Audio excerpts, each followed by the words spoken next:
Hey everyone, and welcome back to our Behind Her Brand Leadership Talk. As you know, we have been interviewing some of the most amazing women from all walks of life, from all over the world, who are doing absolutely amazing things. And so today I'm excited to have Melissa Vinson here. And some of you guys may remember, actually, you know what? You guys are going to be seeing some information from her. It's coming up in the magazine for some articles that she's done, but she was also featured recently in one of our issues. And so she'll be a familiar face to each of you. And we're excited to have her here today because she runs an amazing organization that she's going to tell you about. But more importantly, she has so much wisdom. Y'all, she shared so much at our conference this past, couple of months ago. And it was just so insightful that we wanted to invite her here to continue the conversation. So welcome, Melissa. Thank you. Well, that was sweet. That was a lot of sweet information. I appreciate that.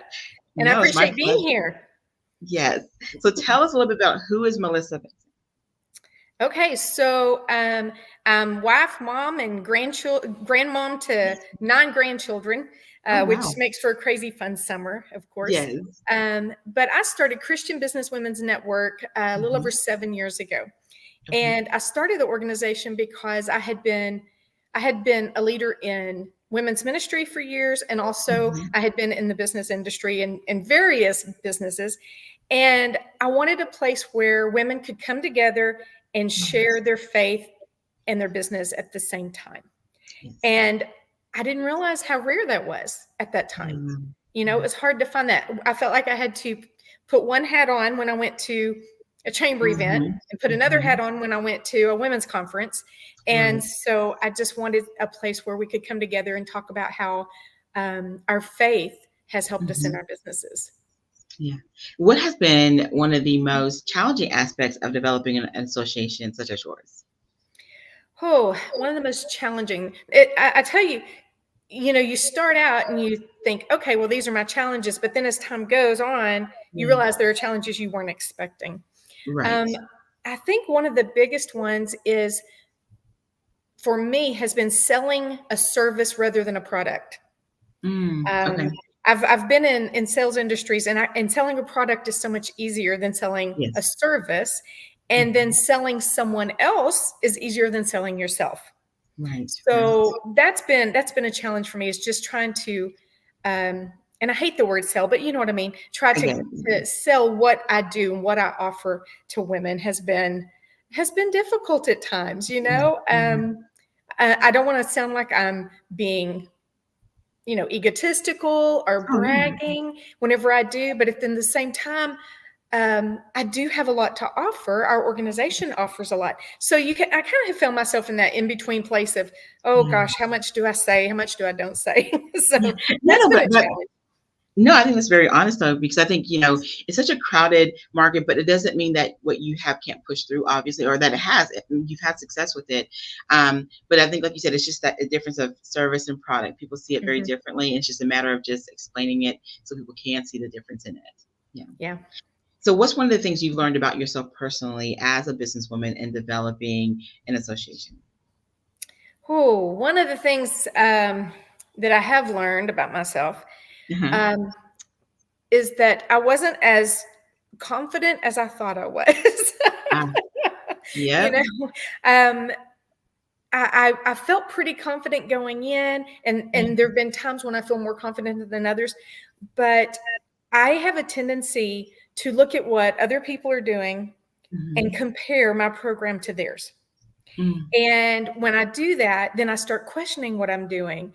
And, you know, we've all talked about and been involved with organizations and said, oh, I feel like I have imposter syndrome, you know, because I compare myself to other women and what they're doing. And I think, oh, maybe I should be doing this differently. Or, oh my gosh, I don't feel like I look as successful as they do. And so what I'm learning is that I have to be confident in who God created me to be and in the vision he gave me. And I've learned what I can't do is let other people speak into my vision. Oh, that's a whole topic book. Well, everyone has an opinion, right? Everybody knows what you should be doing, and everybody has suggestions and ideas. And that's okay. And there are times when I ask people, what do you think about this? And what do you think I should do with this? But when it comes to the vision itself, yeah, that God originally gave you, you have to stand firm in that. You have to stick with that and not let that waver trying to please people or trying to do something that the way someone else is doing it. Yeah. I so love that you said that. You know, I used to always have women ask, how come I don't share stuff too much before I come out? But I learned early on just what you just said is that, you know, I'm someone that really values people's opinion. And so when I would hear so many different opinions, it started to dilute what God had told me to do. So even when I started doing the magazine and everything, it was almost like hush, hush, secret, secret. Like if I even told anyone about it, because I wanted to make sure I protected what he told me, because what he told me in the blueprint he gave me wouldn't have matched how everyone else said I should have built or done or did or this, that, and the other. Even the events that we do, same thing. The blueprint's different, you know? So I love that you said that. Yeah, very valuable.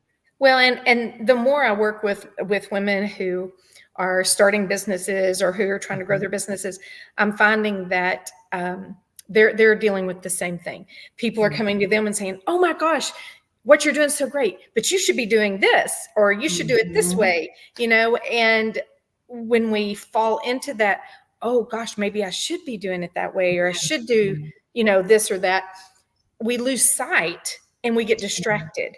And I found myself doing that a couple of years ago. I created an advisory committee, and there were some good things that came out of it, but then there were some things that were very, very difficult and very challenging. And I kind of had to reel back in. Why did I start what I'm doing? You know, what was my why? Why did I start this? Why did I do it the way I did? And why am I now thinking about changing it just because other people are speaking into it? You know, so you have to be careful of that. You really do. Yes, you do. Oh, I love you said that. So let me ask you this. So if you had to go back and start all of this over again, what are maybe one or two things that you would do differently? Oh, let me think.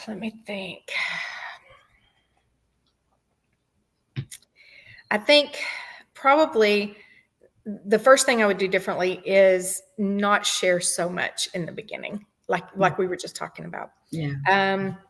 I would probably not share with as many people as I did what I was doing, because like we said, that people do have opinions and they try to help you, and most of them are very, you know, they're they really do have great intentions. They want to help and they want to see you grow, but they want you to do it the way they would do it instead of, you know, thinking about how we would do it. One of the things I definitely would do differently is I would ask for help. I would have asked for help. I tend to feel like I can do everything myself, you know? And I've been accused of being controlling, and it's not so much that I'm controlling as it is I'm afraid it won't get done, or that it won't get done well, you know? But one of the things we have to do is we have to recognize our gifts. And recognize what aren't our gifts, and then find people who are gifted in those areas to help us. You know, there are things that we're all really good at. I am not good at details, at, you know, numbers, those kind of things. So I have found people that can help me with those things, because I know I'm not good at them. And it doesn't mean that I'm not a good business person. It doesn't mean that I'm in any way incapable of doing things. It's just, I want to do other things, and I want to take my time, my attention to working one-on-one with women, not sitting, you know, there doing data entry. No. But I mean, no, because I think sometimes we have this culture of we got to be superwoman and do all things and everything. And I learned very long time ago when I got burnt out trying to do that, no, there's some things there's a quote, and I'm probably going to butcher it, where it says, hire out your weaknesses. And so I wrote the things that I'm just not strong in. And some things, honestly, I just don't want to do. And so I find people that love to do that very thing, because I know they'll take ownership of it and they'll run with it. And that has helped really with the team that we have. Like, I love that they love the things that I'm like, I don't love that. But in the same way, they don't love the things that I have to do, you know? And but it makes it much stronger and better when you really recognize that about yourself and not feel guilty that you need to have someone else come in and step in. Just be, you know, we just have to be honest with ourselves and realize that our gifts can be used more when we let someone else do those other things. Yes. And one of the things that I used to think was, oh, I can't afford to hire somebody to do this. I can't afford to do that. Let me tell you, there are so many women out there that will trade services. Yeah. They will trade with you because they're looking for someone who has what you have. You know, and so I've learned to find those women, to put it out there and say, okay, I need someone who can do this, and then get with them and talk about how can we trade? What can I do for you? And you can do for me, because starting a business is tough. You know that, and we don't always have all the resources we need. And financially, it's hard to just start out and hire a staff. That's tough. And so if you can find someone who has what you need, who can do what you need, that you can work with, that is huge. That is huge. It's a big difference. Yeah. So what are some of the things that you've recognized from women who, whether they're building or maybe they're seasoned, that have been barriers to their growth? Some common things that you're noticing that, man, I'm noticing it over here when someone's starting, here's some barriers, or even maybe when they're scaling, here's some barriers. What have you noticed? Wow. So I've worked with a lot of women in different stages of their businesses. And one of the things that I see, and I don't think we recognize it for what it is a fear of success. Most of us have failed, at things, and we're comfortable with that. And I know a lot of women like me who, okay, I failed. Okay, I'm going to get up and try again. Well, I'll do something different. But the fear of success, that fear of what if this gets too big for me? What if I can't handle it? What if, all those what ifs can cause us to sometimes self-sabotage. Or just quit because we get overwhelmed. And it's funny, I just did a brew on that. I was going to post next week. No, 2 weeks on that very topic. So interesting you said that, because I had that same thing a few years ago. But for me, what it was when I started to grow, I started to have people around me at the time that made me feel bad because I was growing. They made me feel like I was outgrowing them, or that I was becoming different. And I kept thinking, I'm pretty consistent. I mean, most people who know me, I don't fluctuate too much. And so I started to feel guilty for that. So I started to ebb back my success, or hide, or be like, well, timid it down, all the kind of different things that, so I can protect their feelings. And then after a while, it took my parents, who just always pouring to me. They're like, what are you doing? So basically, God's going to bless you, and you're going to scale it back and hide it and shrink back because people are upset, And I realized those just weren't my people anymore. As much as I care about them and, know her feelings, it just wasn't my people, because they were trying to keep me into a place. And so I had to work through that success doesn't mean loss. That's how I used to interpret it. Success for me means loss, not gain or happiness. It means I'm going to lose something. And so I had to become acquainted with that. Yeah. And that's painful. That is painful. And I've experienced some of that too, that there were people in my life who just, couldn't go with me. I wanted them to. I wanted them to come with me, but they just couldn't because of a different mindset, or, and let's just be honest, because of jealousy or insecurities, and it was hard. It was hard because I didn't want to lose them. But sometimes in order to move on, to move up, we have to leave people behind, and that is painful. It is. Especially when you're relational, because you both have our respective organizations, and so we wouldn't have them if we don't like relationships. So it's kind of hard to lose that. So that makes me think of another question I'd love to ask you. When you are in those situations, how do you ever burn the bridges intentionally? Or when I say intentionally, not that you sabotaging, what have you, but have you ever been a case where you just really had to cut ties? And if you did, how did you navigate that? Well, I'm not good at that, I will tell you, because I am very relational, and I don't want to hurt anyone. Right. I just don't want to hurt people. But sometimes it is necessary to just stop inviting, stop asking. And I have had to do that a couple of times with some people. And I've had more people that I knew and was around prior to starting the business cut ties with me. I think, and I noticed, after I started doing this, after a year or two, people that used to contact me and say, hey, let's go to coffee or let's go to lunch. Mm-hmm. I don't hear from them anymore. Yeah. And so I thought, okay, all right, well, we're growing in different directions. I can respect that, but I'm not going to chase them. I love them and let them go and bless them, but I'm not going to chase them. But there have been a couple of times I've had to tell some people, you know what, we're not on the same page. We're just not on the same page. And what you're doing doesn't align with my value system. It doesn't align with what I'm doing. And I just think we need to, go our separate ways. Yeah. But it's hard to do. Yeah. It's very hard. But this is one reason I love having these talks, because that's the realism sometimes of building a business. It's not just all success and the great products and services. It's real life stuff that you kind of grow through and work through and things of that nature. Yeah. So what would you say has been your most successful growth methods in building what you are building? Well, and one of the things that I have found that I'm not good at, but I'm working on it, is consistency. Because my personality type is like, I'm gung-ho today and tomorrow I want to binge watch TV. You know what I'm saying? So that can be a little hard, but consistency is important. And I've seen that with other people's businesses, watching them try to grow and be available, then not be available, or show up and then not show up. And then also building relationship takes time. And when you're in an organization where it's all about the relationship, you have to invest the time. Exactly. You just have to. Meeting once a month isn't going to do it. It's not going to build that trust with people. So I've learned I have to invest a little bit more time. I can't do as much one-on-one as I would like when you have a lot of people in your organization and a lot of women who want to spend one-on-one time with you. That can be difficult.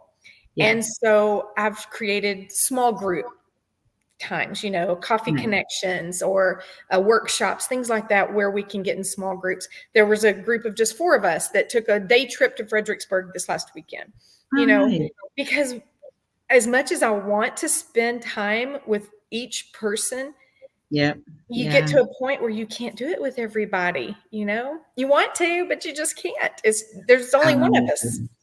I'm with you on that. And that's a hard thing, but I love that you're still making the intention to still build the connections, even if you can't do it with everyone. Yeah. I like that. Okay. So I have another question for you. So you've gone through the ups and downs, obviously, of building a business. What would you say to someone that says, okay, I've worked through the ebbs and flow, and now I'm at the point that I want to scale and do something different? How do I know when it's time to pivot into that direction? What have you done when you got to that place where it's time to pivot? Well, so I thought it was time a couple of years ago. And I decided to just branch out and start a chapter somewhere. And I thought, well, it's a good, it's not that far from me. I think it's a good idea. I'm just going to do it. And I just closed that chapter after 2 years of trying to make it work. So I'm not sure if that was a timing issue or what. But then I had someone contact me from another town via Facebook and said, I think we need you here. Okay. I think we need CBWN in our town. Have you considered coming here? And it had come to my mind, but I hadn't acted on it. And this time I said, you know what? Let me pray about it. Let me just take some time because I learned not to jump into it real quickly like I did before. And this one has done so well. So I think a lot of it is timing and trying to understand when the right time is. We can get ahead of God sometimes because we want so badly to make something happen. And that's what I did. I know that's what I did. At the time, I didn't really realize I was doing that, but now I do. And then whenever God brought the other city to me, it has happened easily. It has flowed. You know what I mean? Exactly. And it's just been better. So I would say, pray about it, think about it, check everything out, check out what other organizations are there or what other businesses are similar. Market studies are important. They're important. Just to know what's out there. And the Small Business Development Center, a lot of people don't know this, but they offer free market studies. You can go to them and say, I want to start a business in this. Yeah. And they will put together a market study for that industry and let you know who's doing it in your area and kind of what that looks like. So research is important. It's important to know what you're up against. It's important to know what else is there. And so I would suggest people use that resource for sure. I love that. So let me ask you one final question. What would be your closing encouragement to someone that's sitting here today and they're at that crossroads of business was doing well, but it's not quite doing as well today? What would you say to that person? Oh, that's hard. There are a lot of reasons that businesses slow down or things change or don't go as well as you had hoped or expected. It's okay to take a break. Yes. It's okay to rest. It's okay to step back for a little while and say, I'm going to just take some time to reevaluate, to pray, to take some time for me. I have a lady in the organization that recently did that last year. She was at a place where I suggested to her, I said, I feel like you need to maybe just kind of shut it down for a little while and just think about what you really want and what's working and what's not working. And she did that. And she came back and she kind of revamped her business. She's rebranded and it's going great. And I've had to do that with CBWN. There have been times I've had to sit back and go, okay, I just need to rest. I need to take a break. And it's okay to do that. It's okay to do that and reevaluate, because maybe it's not what you thought it was going to be, and it's okay to stop something.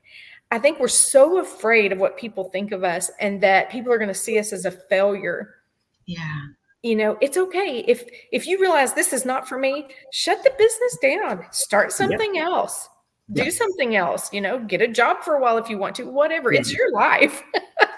I agree with you. I think sometimes we can be dragging something that the season's closed, and we're dragging it, and then we're causing our own, like sadness and frustration and everything. I love that you said that, because I think we have to know when to stop or when to pause, one or the other. Yeah. Just know and to know that it's okay. It's okay. It doesn't mean you're a failure. The fact that you started a business and that you stepped out to do something is huge. That's huge. That to me is success in itself, that you did something that millions of people will never do. Exactly. Yeah. Well, I appreciate you, Melissa, but I want you to share with them a little bit about what your organization offers, what it does, and how they can take advantage of what you do. So CBWN, I keep referring to as Christian Business Women's Network. And it's a network of women who just support each other. They come together and they support each other, I say, in business and in life, because it's not all about business. And, they're intertwined. You can't just do one or the other. We have, over the last few years, we have started and we are growing our membership base. You can be a member for $30 a month, which we have a whole list of benefits that members receive at this time for that. We have monthly luncheons in Abilene. We have coffee connections every 2 weeks. We also meet in Brownwood, and that chapter is growing, which I'm excited about. It's the Brownwood Early area. But we meet with ladies and we pray with them. We refer them. We help them build. Our coffee connections meetings are great. We just get together and we say, okay, what is your need today? What is today? Today, what do you need? Whether that's you need employees, or you need a tax person, or you need prayer for healing. It's like, what do you need today? And then we focus on that need. And it's been very rewarding. It's been great to hear some of the testimonies that come back about how our group has helped each other and helped women, do what they need to do. So we just really do. We encourage, we spend time together. We do a lot of referring. We're working on a directory so that, we can get that out in the public, because people will call me and say, hey, who in your group does this, or who in your group can do that, So we want to have a resource. And that's the other thing I wanted to do, is just be a resource for women who are wanting to start a business, or who feel alone. Sometimes we just feel alone in our business, and we don't know who to talk to, because it can be difficult to talk to family and friends about what we're doing. And you don't understand it, yes. And they're not always, objective. Yeah. So Very true, very true. it can be Now, difficult. where can they learn more? What's the website information so they can tap into it? Okay, so the website is cbwn.info. Awesome. That's the website. And then we have 2 Facebook pages right now, CBWN Abilene and CBWN Brown County. Okay. And we are working towards doing some more online workshops. So far, our workshops have pretty much all been, one-on-one. But more and more people are wanting to do things online, and that's hard for me, because I really like being with people, but we have to, we have to change, and we have to do what works for everybody else. So I'm trying to get better at that. It's not easy. I am with you on that. I get asked that all the time. If I do it, and we used to many years ago before COVID, I did a lot of that. And I think over COVID, I just got a little bit burnt out doing so much online. So we may go back. We've been talking about it as a team about doing something online.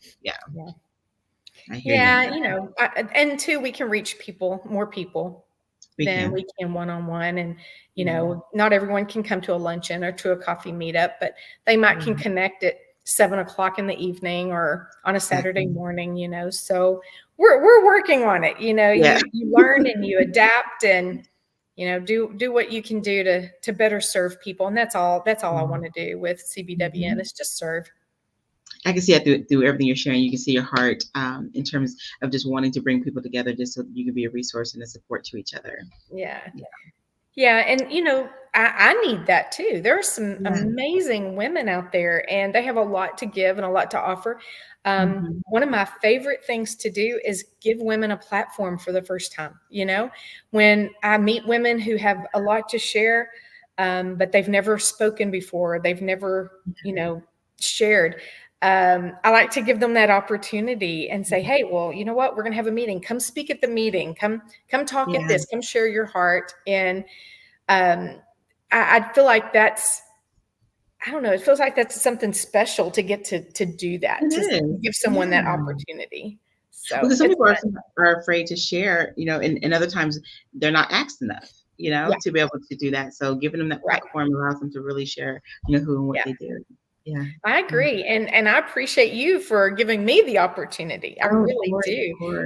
I feel like you and I have very similar hearts. I feel like you're a kindred spirit. So I appreciate you.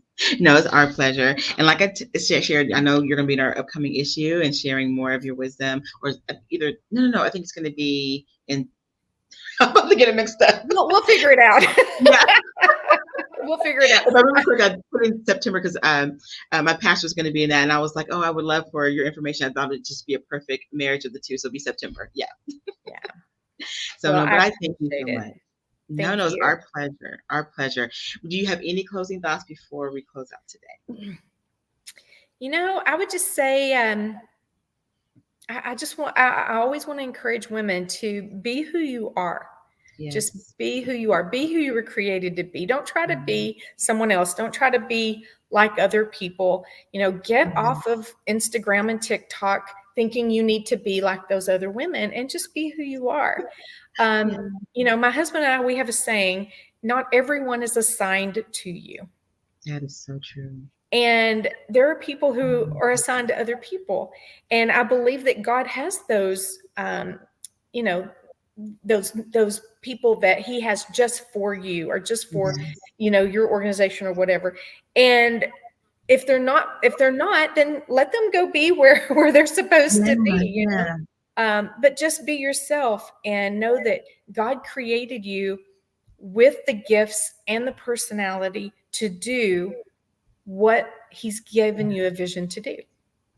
Don't second guess that. I love that. So. Well, we can end on that note. That was good.